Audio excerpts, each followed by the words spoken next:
599 রুপিসে unlimited buffet খেতে চলে গেছিলাম সানঘাইতে, যেটা রয়েছে ঠাকুরপুকুরে এবং দেশপ্রিয় পার্কেও। যদিও তোমরা যদি ভেজ নিতে চাও তাহলে কিন্তু সেটা 499এই হয়ে যাবে। তোমাদেরকে এক ঝলক দেখিয়ে দিলাম সোম থেকে রবির মধ্যে কবে কবে কী কী মেনু সেখানে রয়েছে, তোমরা একটুখানি পজ করে দেখে নিও। এবার আসি খাবারের কথায়। সত্যি বলতে স্টার্টার্সগুলো কিন্তু প্রচণ্ড ভালো খেতে ছিল। বেসিক্যালি চিকেন আর ফিশটা কিন্তু খুবই ভালো ছিল। এবার আসি মেন কোর্সের কথায়।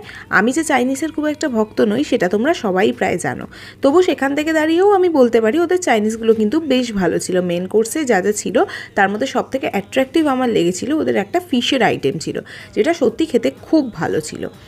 এছাড়াও ওদের যা যা ভেজ আইটেমস ছিল সেগুলোও কিন্তু খেতে মন্দ ছিল না। তারপর আছি ডেজার্টের কথায়। ডেজার্ট তো পুরো একেবারে চুমু যাকে বলে। প্রত্যেকটা ডেজার্ট খেতে জাস্ট দারুণ ছিল।